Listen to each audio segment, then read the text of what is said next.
Hello, good afternoon. Today is the ninth day in the eighth month of the very year 2020. This is Spotlight Conversation, and don't forget to click on the bell icon to subscribe. I am Desmond, Alfred, Jonathan Farma. Good afternoon, sir. You can introduce yourself to listeners. Good afternoon. I am Augustine Sensie Bangura. I'm the Chief Executive Officer for Sierra Agri-Foods Company. Today we are talking about leadership and leadership as a whole. Can you tell listeners your own idea about leadership? Well, in my own perspective, I would say there is no definite definition of the concept leadership. But practically, I will say leadership is the desire to translate visions directed to support and serve the common good into reality. All right. That looks to be very sharp and correct to the point. And can you tell us about a time when you demonstrated leadership? I started with my secondary school, where I was serving in the capacity as a head boy. Yes, prior to that, I've held several other leadership positions at a very tender age. But that particular position gave me a huge exposure, and I had to leverage my potentials as a leader from the onset of serving in my secondary school as a senior prefect. And if you go to St. Francis School today, you will find a school market. If you go to St. Francis today, you will see some classrooms are electrified. If you go to St. Francis during our time, you will see after many years when students were performing poorly on examinations, especially with regards to WASC examinations, the result that year was incredible. All that was as a result of the leadership I had to bring in to change the dynamics, for other young people to see that it's not only about being just a student leader. It's not an ordinary position, and as such you have to start creating the step from there, because that is the final result before you prepare yourself to go to the university. So with a team of determined, committed young people with passion, we were able to undergo several other projects. We made huge impact. So for me, that experience was like a preparatory stage for me, and thereafter I had to be open up to many other leadership spheres and learn new things about the concept itself. As a leader, based on what you've said from St. Francis Senior Secondary School, which I know is a very reputable institution here in the northern part of Sierra Leone, what values are most important to you as a leader? One, integrity, the fear of God, and the respect for your subjects. For me, these are the critical values. If you have them as a leader, then you'll make up a good leader. All right. There are times in Sierra Leone, can I say the West Africa as a whole, we have this culture, this myth that exists between citizens or between people as a whole.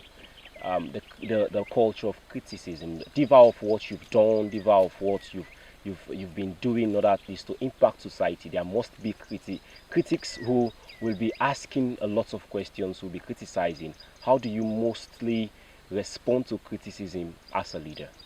To start with, the issue of criticism, like many say, has to do with the blacks, Africans. That is a big lie. It happens even in the United States. Follow the dynamics today in terms of the political atmosphere in the United States between the Democrats and the Republicans. One always criticizing the efforts of another. So for me, it is like criticism is inherent in us as humans. It is inherent in our nature.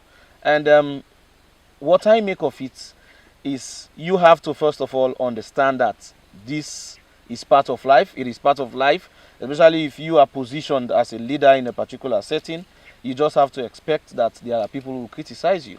But I view those criticisms to be a working point for me to strengthen and learn and mold myself in the process to see how best I can get some wrongs right in order to be able to deliver accordingly. All right. It is usually said by a lot of people, those philosophers, that as it is in heaven, so it is on earth. There must be dispute, there must be misconceptions along the line. As a leader, how are you able to settle disputes amongst your employees, and mostly when you served as the CEO of a non-governmental organization and a company? This is one of the crucial components of managing whatever institution you are managing or leading as a leader. It's very crucial because the human resource, people say money is the lifeblood, but I hold a different view. It is a human resource because when you have the right breed of employees, there is nothing that will limit you. So in terms of managing disputes, it is really challenging for me as a leader. And but I have been managing to like learn in the process to firstly understand, try to study each employee, study their lives, know what are their values, what are their common weaknesses, what are their strengths. So by so doing, you'll be able to mitigate between issues of conflict between one employee to another. And this has been the approach, and this has been one of the fundamentals that has been assisting me to manage issues of conflict in the working atmosphere and in atmospheres where I have served as leader in the past. In a situation where you have several staffs, and a staff happens to be in disputes with every other person in the office, like that person always have problems with every other staff in that particular office. What would you really do in order at least to regulate their affairs, to settle those disputes in respect to that particular staff who always have problems with everyone? Well, firstly is to, like I mentioned earlier, is to try to study, because some of these people, their attitude actually is being triggered by psychological factors. You'll have to determine why is it that you only have this particular individual always having problems with the rest of the others. Try to find out, is there something bothering him back at home, or is he having something that is really disturbing? Call him. At least this is what we need. We need this type of leadership. Have some counseling sessions with your team members. It's not only about doing evaluation about your workers, saying every 6 months you write an evaluation report about them. It is about also engaging them individually, calling them, asking them questions, counseling them, and by so doing, you'll be able to change. And if a staff like you have made all of these efforts, all efforts possible to ensure that particular staff do not continue to have that unhealthy atmosphere with his or her colleague staff, then you can implement the policies. That is why every company or every organization or every institution is expected to have professional code of ethics, professional conduct. And these are policies you don't joke with. You should have also your human resource policy. So you have to refer to them. Refer to those policies. If what that particular person does contravenes the provisions in those policies, then you can implement what the policy is trying to say you should do in a case where somebody violates a particular law. All right, this is Spotlight Conversation live on Global Multimedia Online TV with me, Desmond, Alfred, Jonathan, Farma, and I'm with Augustine Sensie Bangura. Sir, you are a law graduate and a development and human rights activist, and also a branding executive. Of all these things, you didn't choose the chambers, you didn't choose any other place, but agribusiness, which is somehow not part of your profession. Why do you choose agribusiness? Indeed, when I was young, I was so ambitious to become a lawyer. This was why I went to the university to pursue law and completed my law studies. But along the line, I had to do an assessment of the problems facing not only Sierra Leone but Africa, of the challenges. And after doing these assessments, I had to prioritize these challenges according to the sequence, according to their importance. And on the top, what I saw as the greatest challenge is the issue of food insecurity, hunger, malnutrition, poverty, especially among rural people. So for me, I asked myself the question, yes, I am doing this, I am doing law to become a lawyer. Yes, justice is one of the issues of injustice, is one of the problems we have as a continent. But for me, what can I do to give my life a meaning? I asked myself that question. And the answer that came through is agriculture. Through agriculture, you'll contribute, one, to address the challenges of hunger, two, the challenges of malnutrition. I was myself malnourished. Okay. So I'm using my individual stories But now you see me very healthy, because along the line I was open to consciousness, and I had to see the impact agriculture plays. There are people in the rural communities, these farmers, they are living impoverished life, because the model these other people have been using when working with them is not in their best interest. So for me, I want to step up to see how best I change the narrative. It has to be a system of shared prosperity for all. Every actor within the value chain, the farmer, how best can you impact that farmer to ensure his or her life do not remain the same in the coming years? How best do you work with them as a community? For me, these are key. And the issue of economic development, we cannot talk about developing the economy without targeting these grassroots people, because they are also, they constitute the key components of the economy. So this is why I am working with them, and I have a farmer outgrower system as a company. And this is why I decided to venture into agriculture, because agriculture is a bright spot if Africa is to develop. It is not mining, it is not gold, it is not, because all of this will end. They are not growing every now and then. It will end.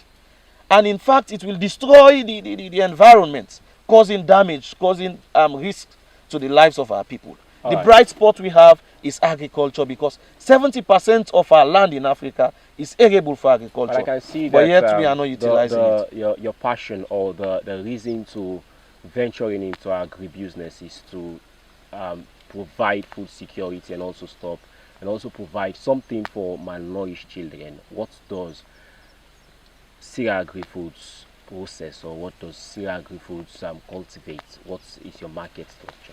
Sierra Agri-Foods is an agricultural food processing company. We are into agro-processing, doing value addition on these products, fortifying them and enhancing the nutrition component to ensure we offer our clientele very good, nutritious diets. For now, we are looking at cultivating and processing orange flesh sweet potato, which is a vitamin A rich type of potato that enhance good nutrition for children and for aged people, for pregnant women and lactating mothers as well. So this is why we are processing it into bread, into nutritious bread at the end of the day, which we sell to the market. And we are also cultivating cassava into flour. This flour can be used for baking, for baking bread and other eateries. This flour can be used for making, we have our local food we call fufu. So we are also looking at processing it. We also look at cultivating maize and soya beans. We fortify them. We blend the maize and soya beans into corn flour. This is a porridge flour. And then we are looking forward to ensure our business model targets supplying these produces, especially the area of the porridge flour, to the school feeding scheme. And then we are looking forward to government, because this is key, especially for us investing in the private sector. If you invest, at the end of the day, you do not have the market, it will discourage you. And at the end of the day, you will sit down, because you don't want to put your money where you will not have it back with good returns. All right, talking about markets, connectivity sometimes is a very key sector. It's a very key factor when we talk about when someone wants to start an organization or a processing company, as Sierra Agri-Foods is doing. What is your market structure? What's your connectivity to see how best you have a very good market at the end of the day? Market structure in the first place targets, like I said, schools, provided government is ready to sit to support private sector actors like us. But like you rightly mentioned, this has been one of the key problems, the key challenge, the issue of connections, the issue of bureaucracies surrounding tribalism, surrounding partisanship, surrounding regionalism, and a whole lot of that. This has been a great challenge. But for me, I continue to be positive. I have the hope that this government, as far as I have seen them, are very, very, very much concerned about agriculture. This is why the project I just won was a World Bank funded project written by the government of Sierra Leone. So it is because I see they are attached, or they acknowledge to some extent, that agriculture is really vital for the economic development of our country. This is why they were able to create this leverage, this platform for people like us, young people like us working within the agri-business sector, to win such grants, in order to expand the operations of our various businesses. In leadership, one must be very much decisive to a very much positive extent. What are the most difficult decisions you made when you were head boy at St. Francis, when you were Attorney General at University of McKinney, Student Representative Council, and now as a CEO of a non-governmental organization and also a Sierra Agri-Foods company? During St. Francis, one of the difficult decisions I had to make as a leader was to appoint my prefectorial body out of friendship. Okay.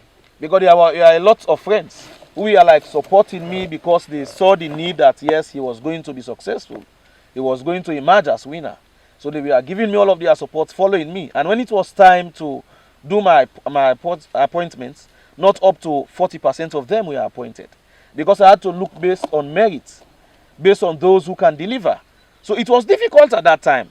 You know, these people who have supported you, who we are expecting so much, you know, saying you will put them in these positions or not. But I had to go out for other people.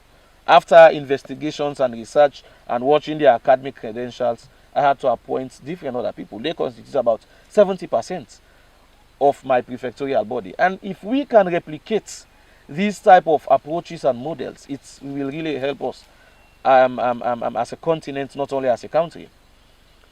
Coming to the issue of my company, one of the difficult decisions I make, one is to ensure I bootstrap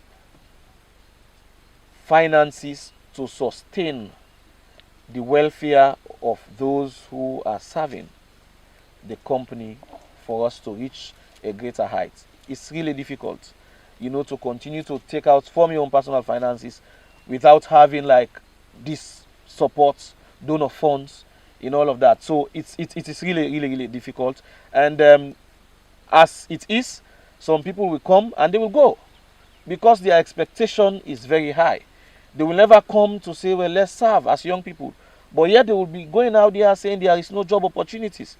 But to leverage the platform for themselves, they will not. They will not want to come and then labor to build something. At the end of the day, they share the success of it.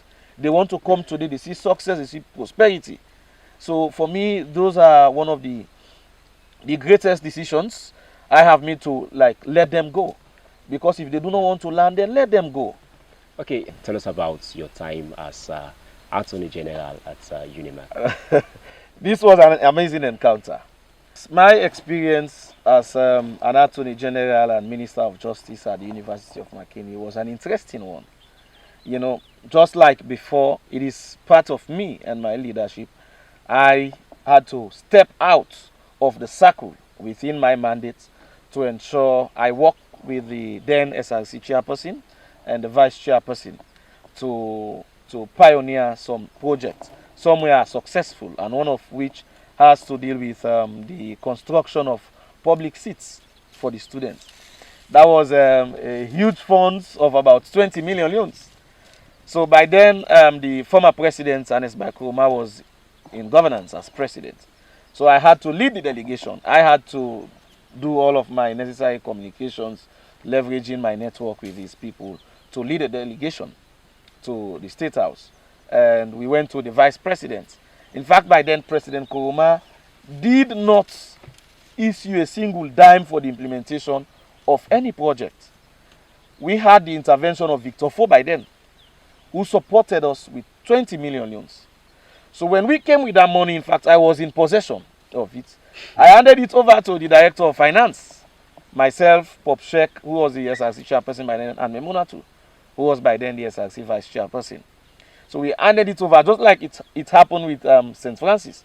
We handed it over to the Director of Finance.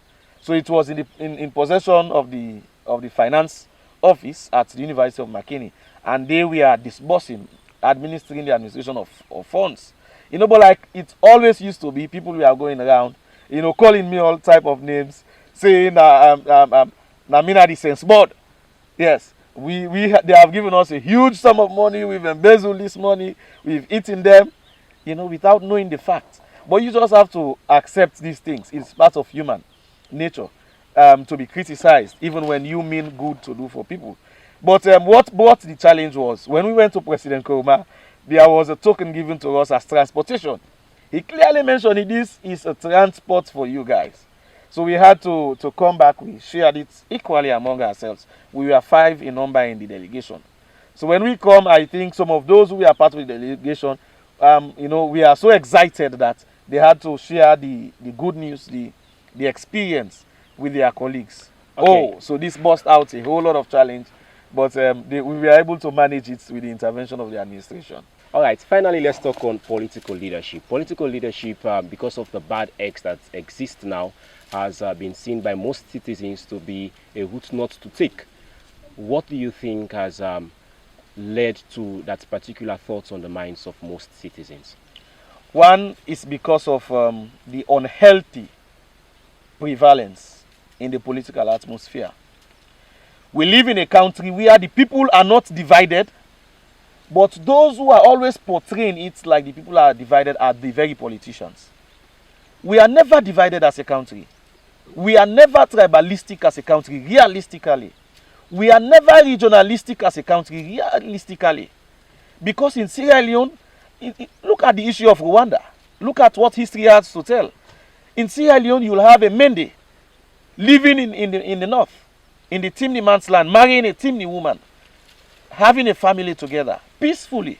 You will see a Timni. In fact, some of them have become Mendes, talking the tribe very well, in the Mende man land, in the Mende man's land, living a comfortable life.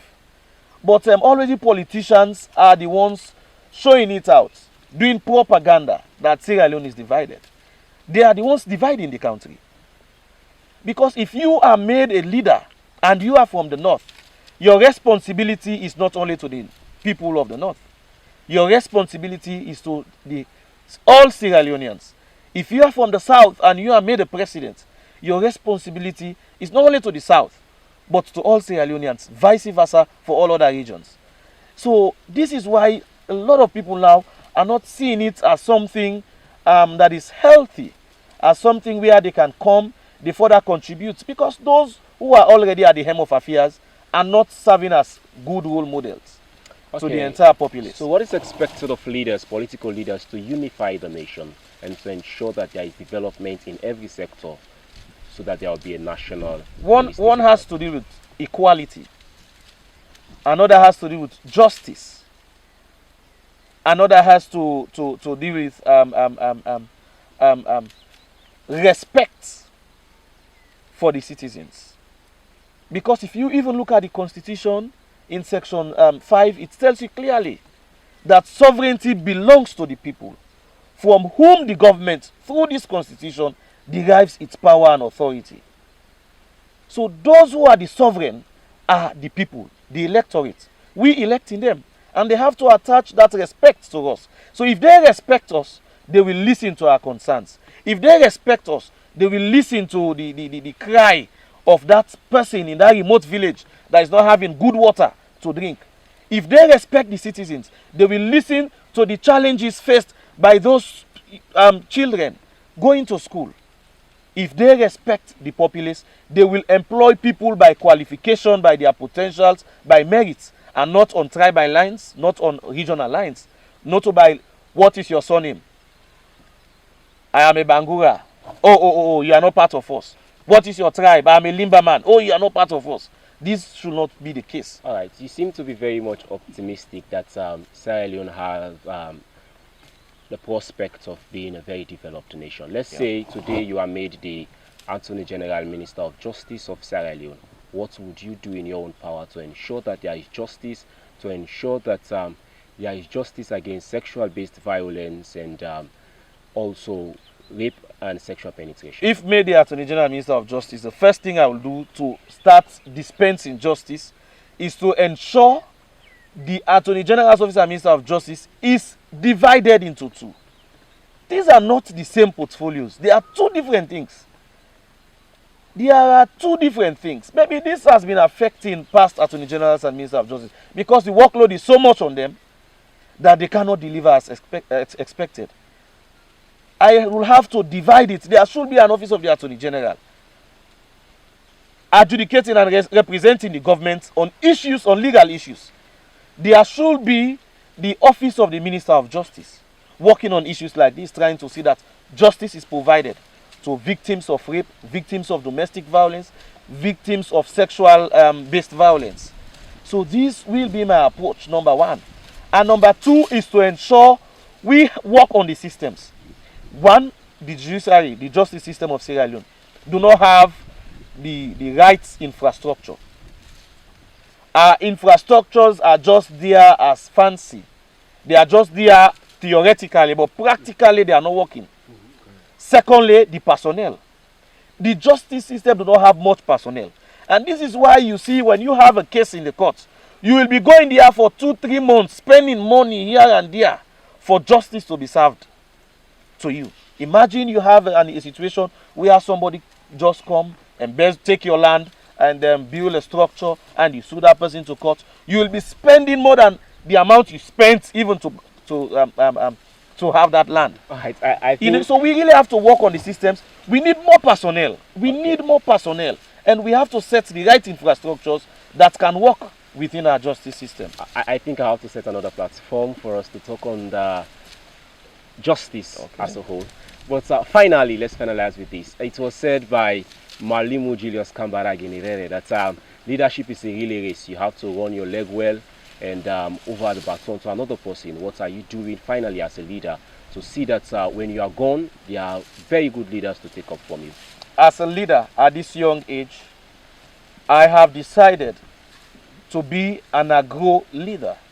And I have decided to influence young people within my circle to see the need to invest in agriculture, to see the need to join me so we can constitute a new movement of newly minted agro leaders that are so passionate and obsessed with ensuring we create a system of shared prosperity that will further enhance economic development for the people of Africa. We ensure we help correct and address the challenges of hunger, the challenges of food insecurity, the challenges of malnutrition in our continent, Africa. It seems like he loves agribusiness down the law department. We'll have sometimes more with him. It has been Spotlight Conversation with me, Desmond, Alfred, Jonathan Farma. Don't forget to click on the subscription icon.